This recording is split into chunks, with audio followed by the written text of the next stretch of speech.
Hi ಎಲ್ಲರಿಗೂ, welcome back to Sahana Badam blogs.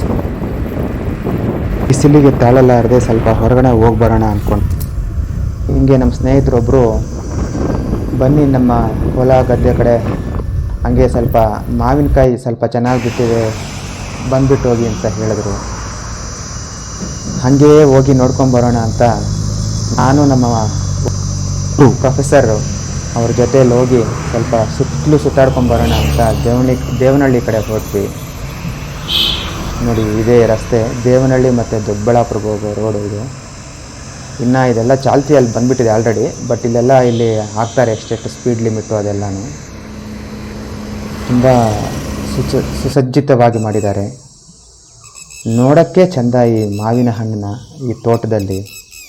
ಏನು ಚಿಕ್ಕ ಮಕ್ಕಳು ಕೂಡ, ಈವನ್ ಒಂದು 3-4 ಫೀಟ್ ಇರೋರು ಕೂಡ ಆರಾಮಾಗಿ ಈ ಹಣ್ಣುಗಳನ್ನು ಕೀಳ್ಬೋದು. ಆ ಥರಕ್ಕೆ ಅಂದರೆ ನೆಲಕ್ಕೆ ಒಂದು ಮುತ್ತು ಕೊಡುವ ರೀತಿಯಲ್ಲಿ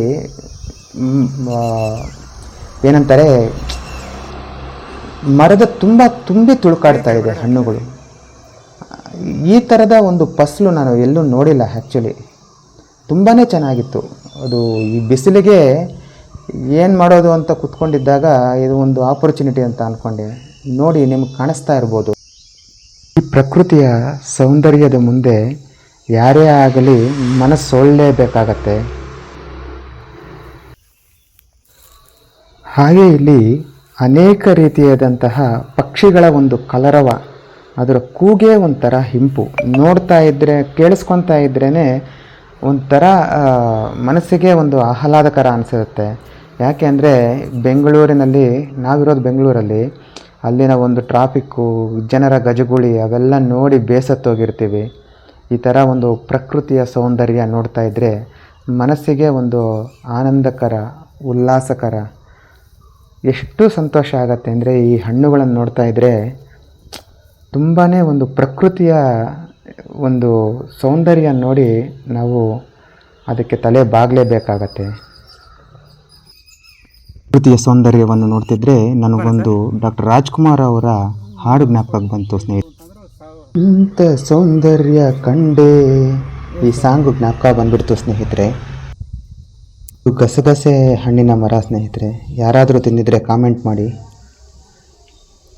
ನೋಡಿ, ಚಿಕ್ಕ ಮಕ್ಕಳು ಕೂಡ ಸಿಗೋವಂಥ ಈ ಒಂದು ಮಾವಿನ ಹಣ್ಣಿನ ಮರ ನೋಡ್ತಿದ್ರೆ ಮನಸ್ಸಿಗೆ ಎಷ್ಟು ಖುಷಿಯಾಗತ್ತೆ ಅಲ್ವಾ? ಇಷ್ಟ ಆಗಿದ್ದರೆ ಲೈಕ್ ಮಾಡಿ, ಶೇರ್ ಮಾಡಿ, ಹಾಗೆ ಸಬ್ಸ್ಕ್ರೈಬ್ ಮಾಡಿ.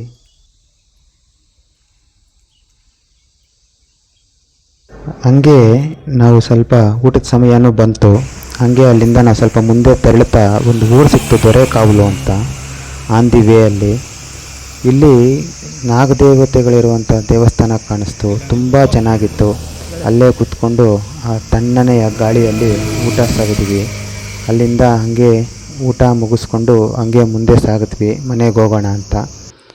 ಆನ್ ದಿ ವೇ ಅಲ್ಲಿ ಒಂದು ತುಂಬ ದೂರದಲ್ಲಿ ವಿಶ್ವನಾಥಪುರದ ಹತ್ರ ಒಂದು ಬೆಟ್ಟ ಕಾಣಿಸ್ತು. ಇದು ಯಾವ ದೇವರ ಬೆಟ್ಟ ಅಥವಾ ಯಾವ ಬೆಟ್ಟ ಅಂತ ನಿಮಗೆ ಗೊತ್ತಿದ್ದರೆ ನಮಗೆ ಕಮೆಂಟ್ ಮಾಡಿ ತಿಳಿಸಿ. ನೋಡಿ, ಎಷ್ಟು ಚಂದ. ಆ ದೇವರು ಎಲ್ಲೇ ಇದ್ದರೂ ಯಾವಾಗಲೂ ಬೆಟ್ಟದ ಮೇಲೇ ಇರ್ತಾನೆ. Thanks for watching. ನೆಕ್ಸ್ಟ್ ವಿಡಿಯೋದಲ್ಲಿ ಸಿಗೋಣ.